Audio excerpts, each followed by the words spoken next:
상상도 못했던 일이 벌어졌습니다. 미국 최고의 명문학교, 엘리트 학생들이 갑자기 자퇴를 선언했습니다. 하버드, 예일, MIT를 꿈꾸던 소년이 모든 걸 내려놓고 한국으로 향한 겁니다. 이 모든 시작은 2주간의 한국으로 수학여행을 다녀온 후 더 이상 미국을 자신의 미래라고 믿을 수 없게 되었습니다. 도대체 그 짧은 여행 동안 무슨 일이 있었던 걸까요? 지금부터 그 누구도 예상하지 못했던 충격적인 이야기가 시작됩니다. 영상 시작 전 좋아요와 구독 꼭 부탁드립니다. 한국, 미국의 도움 없이는 아무것도 못하는 나라잖아. 한마디로 관심조차 줄 가치가 없는 나라야. 안녕하세요. 제 이름은 앤드류 해밀턴입니다. 미국 보스턴의 최상위 엘리트 학생들만 다니는 명문학교인 트리니티 콜리지에잇 아카데미에 다니고 있습니다. 제 아버지는 하버드 법대를 졸업한 변호사이고 어머니는 하버드대 교수입니다. 어렸을 때부터 세계의 중심은 미국이다 라는 신념을 교육받으며 자랐어요. 미국이 세계 최강국이고 미국식 교육과 문화가 최고라는 자부심이 뼛속까지 배어 있었습니다. 그래서 한국을 언급하는 것조차 마치 격을 떨어뜨리는 일처럼 여겼습니다. 하지만 지금 생각하면 얼마나 무지하고 오만했던 건지 부끄럽습니다. 매일 아침 등교할 때면 보스턴의 역사적인 건물들 사이를 걸으며 느끼는 그 자부심이란 이루 말할 수 없었어요. 붉은 벽돌 건물들과 아이비넝쿨이 자라난 캠퍼스를 보며 나는 세상을 바꿀 미래의 리더다라고 스스로를 세뇌시켰죠. 우리 학교의 교훈인 글로벌 리더십을 위한 탁월함이라는 문구는 저에게 그저 당연한 목표였습니다. 그러던 어느 날 학교 강당에 모여 기다리던 순간이 왔습니다. 올해의 수학여행지 발표였죠. 우리는 당연히 유럽 투어를 기대했어요. 영국의 옥스포드, 프랑스의 소르본, 이탈리아의 피렌체까지 이미 머릿속에 그림이 그려져 있었습니다. 하지만 교장 선생님의 발표는 예상을 완전히 벗어났어요. 올해 우리 학교의 수학여행지는 아시아, 특히 한국과 일본입니다. 강당에 모인 학생들 사이에서 실망의 한숨이 새어나왔어요. 누군가는 아시아라니 서울은 북한이랑 가까운 거 아냐? 라고 속삭였죠. 저도 그런 반응 중 하나였습니다.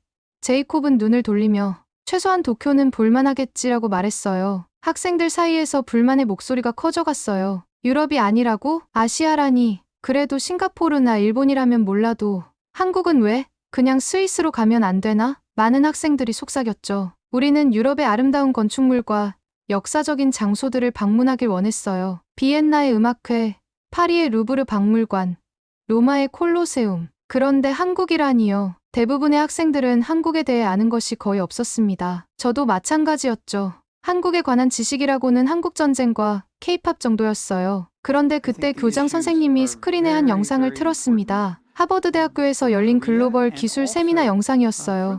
미국의 저명한 공학 교수가 이렇게 말하고 있었습니다. 미래 산업의 핵심은 한국 반도체에 달려 있습니다. 미국과 일본은 한국 없이 살아남을 수 없습니다. 그 순간 강당은 조용해졌어요. 한국, 반도체, 미국이 의존한다고. 제 머리는 갑자기 혼란스러워졌습니다. 지금까지 배워온 모든 것이 흔들리는 것 같았어요. 제이콥조차 눈을 크게 뜨고 화면을 응시했죠. 교장 선생님은 계속해서 말씀하셨습니다. 여러분, 진정한 세계 리더는 세계의 변화를 인식하고 받아들일 줄 아는 사람입니다. 이번 여행은 미래를 직접 목격하는 기회가 될 것입니다. 그 순간, 제 안에서 뭔가가 깨어나기 시작했어요. 호기심과 경계심이 뒤섞인 감정이었죠. 미국이 세계 최고가 아니라면? 내가 알던 세상이 사실은 더 크고 복잡하다면? 그런 생각들이 머릿속을 스쳐 지나갔습니다. 영상이 끝나고 교장 선생님은 계속해서 설명하셨어요. 여러분, 우리가 알던 세계는 빠르게 변하고 있습니다. 미국이 세계 최강국이라는 사실은 변함없지만 우리는 다른 나라들의 빠른 성장과 혁신을 인정해야 합니다. 특히 한국은 기술 혁신에서 놀라운 속도로 발전하고 있죠. 이번 여행은 여러분에게 세계화 시대의 진정한 리더가 되기 위한 시야를 넓혀줄 것입니다. 교장 선생님의 말씀이 끝나자 학생들 사이에서 작은 웅성거림이 일어났어요. 여전히 실망한 표정이었지만 조금은 호기심도 생겨난 것 같았습니다. 다음 날, 한국에 대해 미리 공부하기 시작했어요. 놀랍게도 한국은 전쟁의 폐허에서 불과 60년 만에 세계 10대 경제대국으로 성장했더군요. 스마트폰, 반도체, 배터리, 자동차, 세계 시장을 장악한 브랜드들이 한국에서 나온 것이었습니다. 그래도 마음 한편에서는 그래봤자 미국을 따라잡을 수는 없겠지라는 생각이 있었어요. 저는 도서관에서 한국에 관한 책을 몇 권 찾아보았어요. 한국의 경제 성장을 한강의 기적이라고 부른다는 것을 알게 되었죠. 한국 전쟁 이후 한국은 세계에서 가장 가난한 나라 중 하나였지만 지금은 세계 10대 경제대국이 되었습니다. 그것도 자원이 거의 없는 상태에서요. 이런 성공 스토리는 정말 놀라웠어요. 하지만 여전히 저는 의심이 많았습니다. 아마도 책에서 과장된 내용일 수도 있고 실제로 가보면 기대와 다를 수도 있겠죠. 마침내 여행 당일이 왔습니다. 14시간의 비행 끝에 인천공항에 도착했어요. 첫인상부터 충격적이었죠. 웅장하고 깨끗한 공항, 완벽하게 정돈된 시설, 모든 곳에 설치된 첨단 기술들. 공항 직원이 저희를 맞이하며 한국어와 영어를 자유자재로 구사하는 모습에 놀랐습니다. 미국 공항보다 훨씬 좋은데 제 옆에 있던 친구 마이클이 속삭였어요. 저도 동의할 수밖에 없었습니다. JFK 공항의 낡은 시설들과 지연된 비행기들을 생각하면 너무나 대조적이었죠. 공항에서 나와 우리를 기다리고 있던 최신형 관광버스에 탑승했어요. 버스 안에는 개인 TV 화면과 와이파이가 완비되어 있었고 가이드는 영어와 한국어를 자유롭게 구사했습니다. 서울로 향하는 고속도로는 너무나 깨끗하고 정돈되어 있었어요. 우리가 묵을 호텔은 강남이라는 지역에 위치해 있었는데 그곳에 도착했을 때 저는 다시 한번 놀랐습니다. 높게 솟은 초고층 빌딩들, 세련된 건축물들, 화려한 조명들. 이곳이 정말 한국인가요? 저는 한국이 이렇게 발전된 나라일 거라고는 상상도 못했어요. 다음 날 서울의 한 초대형 첨단 병원을 방문했어요. 저희를 안내한 의사는 유창한 영어로 설명했습니다. 저희 병원은 AI 진단 시스템을 통해 암 조기 발견율을 45% 높였습니다. 저희가 개발한 로봇 수술 시스템은 현재 미국과 유럽 병원에 수출되고 있죠. 이어서 우리는 실제 로봇 수술 시연을 볼 수 있었어요. 의사가 컴퓨터 앞에 앉아 조작하자 몇 미터 떨어진 곳에서 로봇팔이 정교하게 움직이며 수술을 진행했습니다. 그 정밀함에 입이 벌어졌어요. 이건 과학 영화에서나 볼 법한 광경이잖아. 제 머릿속에서 중얼거렸죠. 그런데 더 놀라운 일은 그 다음이었습니다. 한 환자의 사례를 소개받았어요. 미국에서 치료 불가능이라는 판정을 받고 한국으로 온 희귀병 환자였죠. 그는 이곳에서 새로운 치료법으로 완치되었다고 합니다. 미국에서는 불가능했던 치료가 여기서는 가능했다고요? 제가 묻자 의사는 부드럽게 미소 지었습니다. 의학은 국경이 없습니다. 우리는 서로에게 배우고 발전하죠. 다만 한국은 의료 혁신 속도가 매우 빠른 편입니다. 그 말이 제 가슴에 깊이 박혔어요. 저는 항상 미국 의료 시스템이 세계 최고라고 믿어왔습니다. 하버드 의대, 메이오 클리닉, 존스 홉킨스. 이런 이름들은 제게 의료의 신성함 그 자체였어요. 그런데 지금 제 눈앞에서 그 신화가 무너지고 있었습니다. 병원 견학을 마치고 나오면서 저는 좀 더 구체적인 질문을 의사에게 던졌어요. 한국은 어떻게 이렇게 빠르게 의료 기술을 발전시킬 수 있었나요? 의사는 생각에 잠긴 표정으로 대답했습니다. 한국인들은 위기를 기회로 바꾸는 데 능숙합니다. 우리는 자원이 부족했고 외국의 도움에 의존했던 과거가 있었죠. 그런 경험이 우리에게 더 나은 방법이 있을 거지라는 믿음을 심어주었습니다. 그리고 교육에 대한 열정과 투자가 이런 결과를 만들어냈죠. 의사의 말에 저는 깊은 인상을 받았습니다. 미국인들은 자신들이 이미 최고라고 믿기 때문에 변화와 혁신의 필요성을 덜 느끼는 건 아닐까요? 병원을 나오는 길에 제이콥이 조용히 다가왔어요.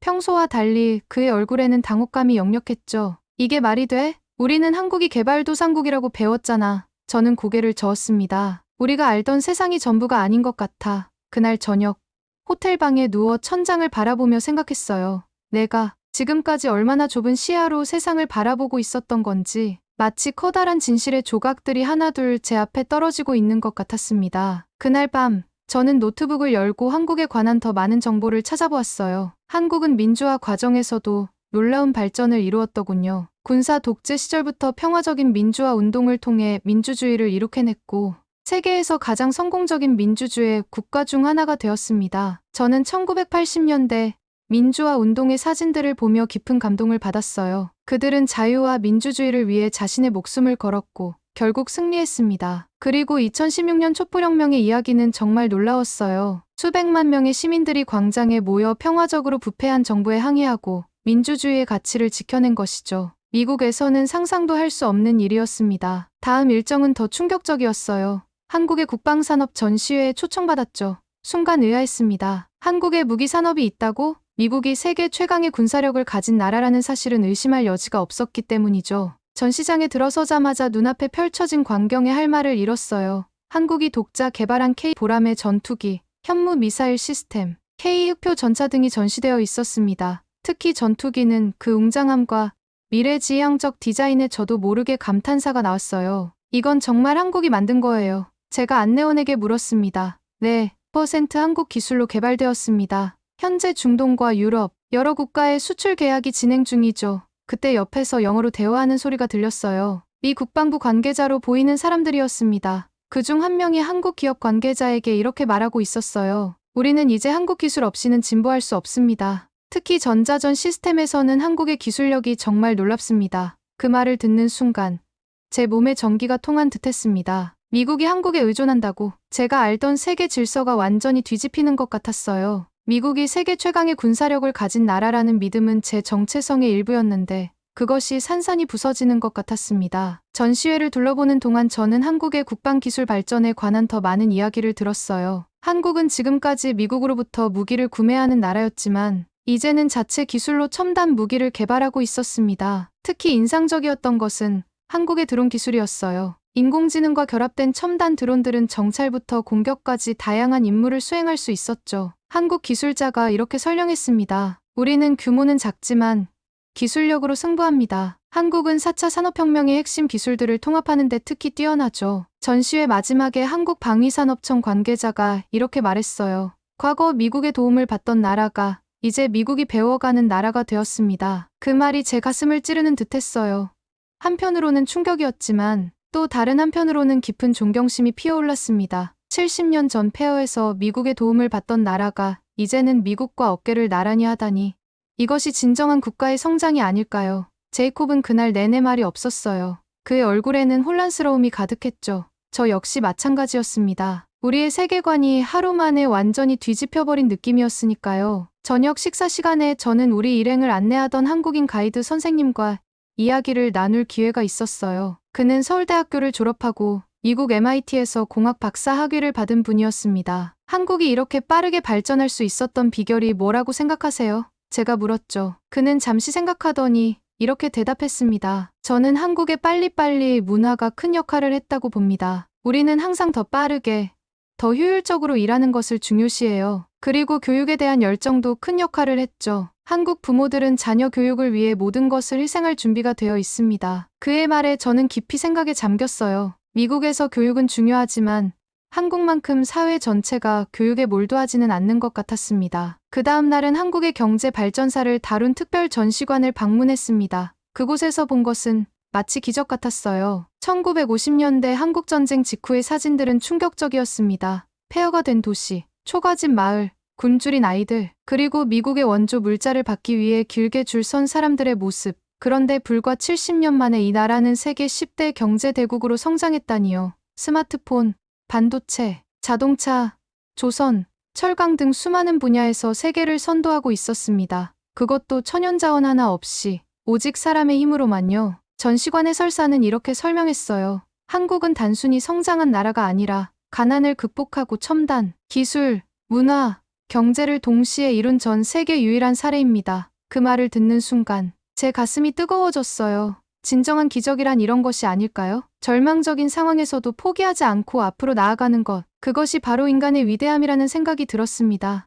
전시관에서 독특한 사진 한 장이 제 시선을 사로잡았어요. 1950년대 서울의 폐허 속에서 한 소년이 앉아 책을 읽고 있는 모습이었죠. 그 소년의 눈빛에서 배움에 대한 갈망과 미래에 대한 희망을 느낄 수 있었습니다. 해설사에 따르면 그 당시 많은 한국인들은 교육만이 나라를 구할 수 있다고 믿었다고 해요. 그래서 극심한 가난 속에서도 책을 놓지 않았던 것이죠. 특히 인상적이었던 것은 한국이 경제적으로만 성공한 것이 아니라 민주주의도 함께 이루어냈다는 점이었어요. 독재 정권에 맞서 싸운 학생들의 사진, 촛불을 든 시민들의 모습을 보며 깊은 감동을 받았습니다. 저는 그제서야 미국이 기회의 땅이라는 신화를 의심하기 시작했어요. 어쩌면 진정한 기회의 땅은 내가 태어난 곳이 아니라 내가 꿈꾸는 곳인지도 모른다는 생각이 들었습니다. 이건 정말 놀라운 변화예요. 제가 감탄하자 해설사는 고개를 끄덕였습니다. 한국 사람들은 한강의 기적이라고 부르지만 사실 이것은 기적이 아니라 우리 국민의 피와 땀의 결실입니다. 외국의 원조도 중요했지만 결국 우리 스스로 일어서야 했죠. 그 말에 저는 깊이 공감했어요. 진정한 발전은 외부의 도움이 아니라 내부의 의지에서 비롯되는 것이니까요. 전시관을 나오며 문득 깨달았어요. 우리는 미국이 최고라는 믿음 속에서 안주하고 있었던 거죠. 반면 한국은 끊임없이 도전하고 배우고 성장해 왔습니다. 그 차이가 바로 미래를 결정하는 것이 아닐까요? 한국의 경제 발전 전시관 방문 후 우리는 한국의 전통시장도 방문했어요. 그곳은 현대적인 서울의 모습과는 또 다른 매력이 있었습니다. 활기 넘치는 상인들, 다양한 음식들, 그리고 전통과 현대가 공존하는 독특한 분위기가 인상적이었죠. 우리는 현지 가이드의 안내로 다양한 한국 음식을 맛보았어요. 불고기, 비빔밥, 떡볶이, 모두 새롭고 맛있었습니다. 제이콥마저 한국 음식의 맛에 감탄했어요. 이거 정말 맛있네. 미국에서는 이런 맛을 못 느껴봤어. 그 다음 날, 우리는 한국의 명문 과학고등학교를 방문했어요. 학생들이 대화하는 모습을 보며 또 한 번 놀랐습니다. 그들은 대학원 수준의 미적분과 AI 프로그래밍을 자연스럽게 논의하고 있었어요. 심지어 영어로도 유창하게 말하며 글로벌 이슈에 대해 토론했습니다. 특히 한 학생이 개발 중인 인공지능 프로젝트를 보며 입이 벌어졌어요. 그것은 환경 오염을 감지하고 분석하는 시스템이었는데 우리 학교의 졸업 논문보다 더 높은 수준이었습니다. 어떻게 이런 수준 높은 것을 고등학생이 만들 수 있죠? 제가 물었어요. 그 학생은 부드럽게 미소 지으며 대답했습니다. 우린 대학 입학을 위해서가 아니라 미래를 준비하기 위해 공부해요. 이 기술로 세상을 더 나은 곳으로 만들고 싶거든요. 그 말이 제 가슴을 꿰뚫었어요. 우리는 항상 좋은 대학, 좋은 직장, 높은 연봉을 위해 공부했습니다. 하지만 이 학생들은 더 큰 목표를 갖고 있었어요. 세상을 바꾸기 위한 공부, 그것이 진정한 교육의 목적이 아닐까요? 과학고등학교 학생들과 점심을 함께 하면서 저는 그들의 일상에 대해 물어보았어요. 한 여학생이 대답했습니다. 보통 새벽 5시에 일어나서 자정까지 공부해요. 때로는 힘들지만 미래를 위한 투자라고 생각하죠. 다른 학생이 덧붙였습니다. 우리는 단순히 시험을 위해 공부하는 것이 아니라 실제로 문제를 해결하기 위해 공부해요. 기후변화, 에너지 위기, 질병, 이런 문제들을 해결하는 것이 우리의 목표죠. 이런 대화를 들으며 저는 미국의 교육 시스템에 대해 다시 생각해보게 되었어요. 우리는 주로 대학 입학과 좋은 성적을 위해 공부하지만 한국 학생들은 더 큰 그림을 그리고 있었습니다. 제이콥은 여전히 비웃음을 지었지만 그의 눈빛에서 불안함을 읽을 수 있었어요. 이 정도는 특별히 선발된 학생들이겠지. 모든 한국 학생이 이렇게 똑똑할 리 없어. 하지만 저는 달랐습니다. 제 마음속에는 진심으로 존경심이 피어올랐어요. 이 학생들이야말로 진정한 세계 리더가 될 자격이 있다고 생각했습니다. 학교 방문을 마치고 나오면서 저는 한국 학생들과 연락처를 교환했어요. 특히 이수연이라는 여학생과 많은 이야기를 나눴죠. 그녀는 영어도 유창했고 글로벌 이슈에 대한 지식도 폭넓었습니다. 이수연은 저에게 한국의 현대사와 문화에 대해 자세히 설명해 주었어요. 우리 할아버지 세대는 전쟁과 가난을 경험했고 부모님 세대는 경제 성장과 민주화를 이루어냈어요. 그리고 우리 세대는 이제 세계와 소통하며 새로운 변화를 만들어가고 있죠. 이수연의 말에서 저는 역사의 흐름과 세대의 연결을 느낄 수 있었습니다. 2주간의 한국 여행이 끝나고 우리는 미국으로 돌아왔어요. 그런데 공항에 도착하는 순간 제 눈에 비친 미국은 전과 다른 모습이었습니다. 노후한 공항 시설, 곳곳에 부서진 도로, 지저분한 거리, 전에는 눈에 띄지 않았던 것들이 이제는 너무나 선명하게 보였어요. 집으로 가는 길에 보스턴 시내를 지나며 충격적인 광경들을 목격했습니다. 도로 곳곳에 패인 포트홀, 다리 밑에 늘어선 홈리스 텐트촌, 중무장한 경찰들이 순찰하는 거리, 이런 모습들이 정말 세계 최강국의 현실인가요? 한국에서 본 깨끗하고 질서 정연한 거리와는 너무나 대조적인 모습이었죠. 택시 기사는 계속해서 도로 상태를 불평했습니다. 이 도로들은 몇 년째 수리하지 않고 있어요. 세금은 계속 올라가는데 공공 서비스는 점점 나빠지고 있죠. 그의 말에 저는 고개를 끄덕일 수밖에 없었어요. 한국에서는 어디를 가든 최신 시설과 완벽한 인프라를 볼 수 있었는데 왜 미국은 이렇게 다른 걸까요? 다음 날 학교에 돌아가 보니 그곳도 마찬가지였어요. 낡은 교실, 오래된 컴퓨터, 와이파이는 자주 끊기고 학생들은 무기력하게 수업에 앉아있기만 했습니다. 점심시간에 나온 급식은 시들어버린 감자튀김과 찢어진 햄버거, 번이 전부였어요. 그날 뉴스에서는 또 다른 학교 총격 사건,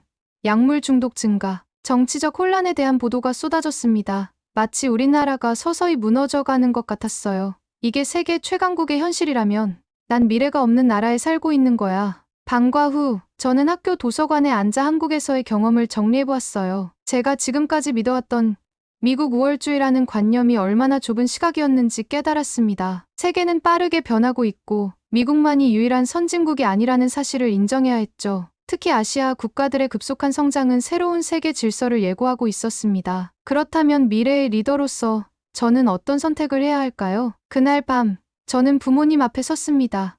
제 손은 떨리고 있었지만 목소리는 단호했어요. 저는 한국에서 진짜 미래를 준비하고 싶습니다. 부모님의 표정은 경악 그 자체였죠. 앤드류, 무슨 말을 하는 거니? 넌 여기서 하버드에 가야 해. 하지만 저는 이미 결심을 굳혔어요. 진정한 교육이란 무엇인지, 진정한 미래란 무엇인지 깨달았기 때문입니다. 아버지는 크게 화를 내셨어요. 내가 무슨 말도 안 되는 소리를 하는 거냐. 우리 가족은 수세대에 걸쳐 하버드를 나왔어. 내가 해외로 유학을 간다고. 그것도 한국이라니. 어머니도 마찬가지로 놀란 표정이었지만 조금은 진정된 목소리로 물으셨습니다. 무엇이 너를 그렇게 변하게 했니? 저는 깊은 숨을 들이쉬고 제가 한국에서 본 것들, 느낀 것들을 하나하나 설명했어요. 기술 혁신, 교육 열정, 미래를 향한 비전, 그리고 미국이 직면한 현실적인 문제들도요. 몇 시간의 토론 끝에 아버지는 여전히 반대하셨지만 어머니는 조금씩 이해하기 시작하셨어요. 내가 정말 확신한다면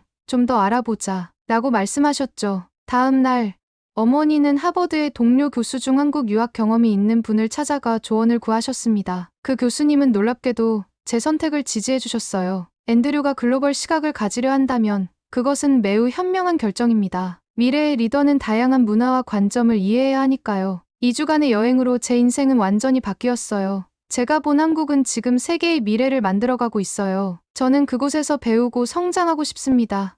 수많은 설득과 논쟁 끝에 마침내 부모님은 제 결정을 존중해 주셨어요. 그리고 3개월 후 저는 트리니티 콜리지에이트 아카데미를 자퇴하고 한국의 국제학교로 유학을 떠났습니다. 제가 유학을 결정했다는 소식은 학교에 빠르게 퍼졌어요. 많은 친구들이 저를 미쳤다고 생각했죠. 특히 제이콥은 노골적으로 비웃었습니다. 해밀턴, 넌 정말 바보 같은 선택을 하고 있어. 미국을 떠나면 후회할 거야. 하지만 몇몇 친구들은 제 결정에 관심을 보였어요. 몇 년 전이었다면 아시아로의 유학은 상상도 할 수 없는 일이었지만 이제는 세계가 변하고 있었습니다. 한국에서 저는 새로운 삶을 시작했어요. 매일 한국어를 배우고 첨단 기술을 익히며 진정한 글로벌 리더가 되기 위한 여정을 시작했습니다.